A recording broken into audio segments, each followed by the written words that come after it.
Ya, baik, kami sudah membuat rilis tertulis yang akan disebar, dan itu berisi statement resmi dari IGPC terkait keputusan terhadap delegasi Indonesia yang ada di Tunisia.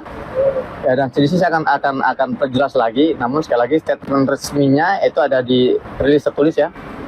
Adapun kondisinya selama 12 hari kita menanti berbagai pengunduran, berbagai masalah baik teknis maupun non teknis terus terjadi, sampai hari ini akhirnya kita memutuskan bahwa Indonesia akan menarik diri dari ke Sumut Global Sumut Flotilla karena beberapa hal penting.